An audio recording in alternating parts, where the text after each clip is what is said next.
मौजूद बड़े ही विद्वान साथी पूर्व राज्य मंत्री भाई डॉक्टर राकेश कुमार मौर्य जी, इस कार्यक्रम के आयोजक भाई मंगला जी और उनकी पूरी टीम को धन्यवाद देते हुए कि आप सभी लोगों ने काफ़ी मेहनत करके लगातार 11 वर्षों से इस कार्यक्रम का आयोजन आप लोग करा रहे हैं। आज हम सारे लोग बुद्ध महोत्सव में इकट्ठा हुए हैं। वर्तमान परिवेश में बुद्धिज्म की महत्ता पर हम लोग चर्चा कर रहे हैं। तथागत बुद्ध का जो धम्म है, तथागत बुद्ध का जो संदेश है, वो जितना कारगर, जितना प्रभावशाली तथागत बुद्ध के समय में था, उतना ही प्रभावशाली आज भी है और आने वाले समय में भी उतना ही प्रभावशाली रहेगा। हम सभी लोग काफी देर से बुद्ध की बात कर रहे हैं, तथागत की बात कर रहे हैं, बाबा साहब की बात कर रहे हैं और सुनते सुनते भी लोग थक गए हैं। काफी देर से चर्चा हो रही है, काफी लोग जा भी चुके हैं, अभी पूर्व मंत्री जी को बोलना भी है। तो साथियों, थोड़े समय में अपनी बात रखते हुए हम सारे लोगों की चाहत है कि तथागत बुद्ध का भारत बन जाए, सम्राट अशोक का भारत बन जाए, बाबा साहब के विचारों का भारत बन जाए। चाहत हम सारे लोगों की है। पूर्व वक्ता साथियों ने एक बहुत अच्छी बात कही थी कि भारत का संविधान जब लिखा जा रहा था, उस संविधान समिति के अध्यक्ष बाबा साहब जब हुआ करते थे और उस संविधान समिति में जितने सारे लोग नियुक्त किए गए थे, किसी को कहीं कोई जरूरी काम आ गया, किसी को कहीं कोई जरूरी काम आ गया, कोई बीमार हो गया, कोई विदेश चला गया, लेकिन बाबा साहब ने संविधान की संरचना जब करना शुरू किया तो उनके मन में एक बात रही, उनके मन में एक बात यह रही कि हम इस देश के लोगों को कैसा संविधान दें, इस देश के लोगों को ऐसा संविधान दिया जाए जिससे समता, समानता, मानवता, बंधुत्व, भाईचारा स्थापित हो सके। तो जब बाबा साहब ने अध्ययन किया और आज यदि हम सभी लोग भारतीय संविधान को ठीक से पढ़ने का काम करेंगे तो जो भारत का संविधान है, जिसे बाबा साहब ने लिखने का काम किया, पूरे संविधान में सम्राट अशोक का शासनकाल और तथागत बुद्ध की विचारधारा से वह संविधान परिपूर्ण है। लेकिन दुख के साथ इस बात को कहना पड़ रहा है कि संविधान तो लिख दिया गया और बाबा साहब ने कहा था कि ऐ मेरे दलित, शोषित, वंचित, पिछड़े समाज के लोगों,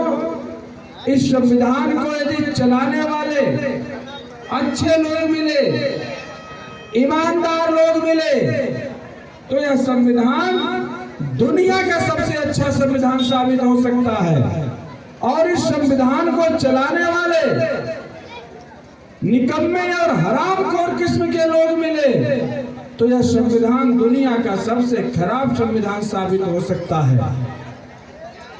भारतीय संविधान को लागू हुए 76-77 वर्ष होने जा रहे हैं और 24 घंटे के लिए भी संविधान पूर्ण रूप से लागू नहीं हुआ, परंतु जिनको हम लोगों ने शासन और सत्ता में भेजने का काम किया, उन लोगों ने संविधान में लगभग 125 बार संशोधन कर डाला। उन संशोधन को पढ़ने की जरूरत है कि क्या जो संशोधन हुआ है वो इस देशवासियों के कितना हित में है, और कितना अहित में है, इसको भी हम सारे लोगों को जानने की जरूरत है। मैं चर्चा करता विस्तार से, लेकिन समय कम है, इसलिए बहुत ज्यादा समय न लेते हुए, यदि हमारी चाहत है कि सम्राट अशोक का भारत बन जाए, तो एक छोटी सी बात बताते हुए, तथागत बुद्ध आज से 2500 साल पहले पैदा हुए थे। आप सारे लोगों को जानकारी होगा, तथागत बुद्ध को 38 साल की उम्र में ज्ञान की प्राप्ति हुई और 80 साल की उम्र में उनका महापरिनिर्वाण हुआ। यानी ज्ञान की प्राप्ति होने के बाद स्वयं तथागत बुद्ध लगभग 40 सालों तक अपनी विचारधारा को फैलाने के लिए उन्होंने मेहनत करने का काम किया। लेकिन तथागत बुद्ध के काफी बाद जब सम्राट अशोक इस देश के राजा बनते हैं, सम्राट अशोक जब इस देश के शासक बनते हैं, उनके हाथ में देश को चलाने की बागडोर होती है और सम्राट अशोक खुद बुद्धिस्ट बनते हैं। अपने बेटे महेंद्र और बेटी संघमित्रा को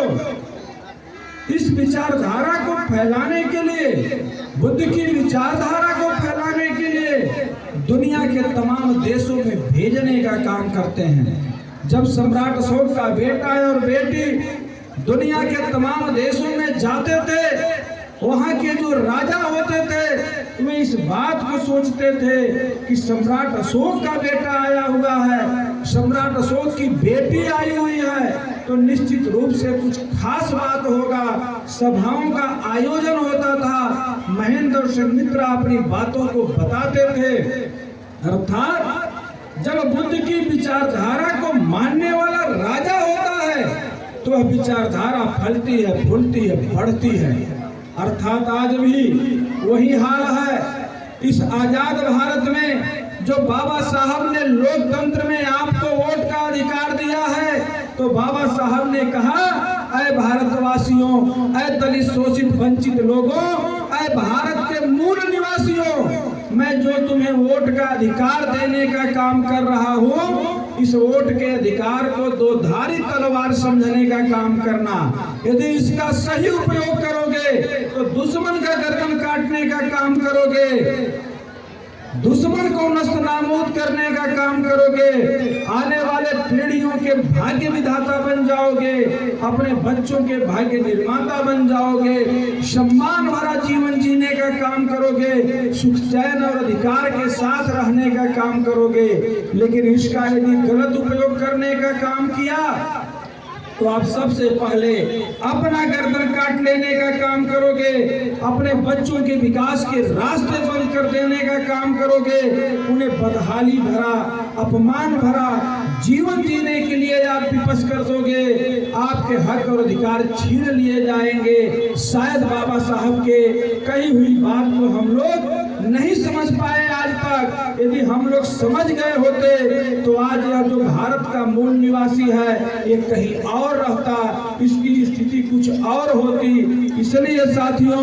धम्म बंधुओं, हम सारे लोगों को बुद्ध महोत्सव मनाने की जरूरत है। इस तरह के कार्यक्रम को आयोजित करने की जरूरत है, आयोजक साथियों का सहयोग करने की जरूरत है, बुद्ध अम्बेडकर की बातों को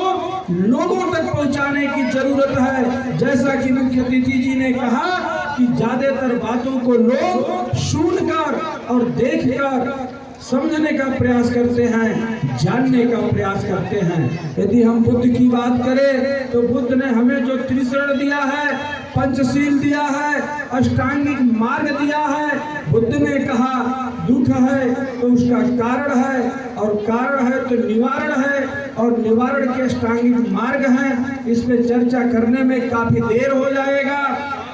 इसलिए हम सभी लोगों को इस तरह के कार्यक्रम जहां भी आयोजित होते हैं, भाई हम लोगों को धन्यवाद देना चाहिए एडवोकेट विकास साखे को। मेरे ख्याल से वह जो इस समय काम कर रहे हैं जनपद में, जो बुद्ध विहार बनवा रहे हैं, वहां से तो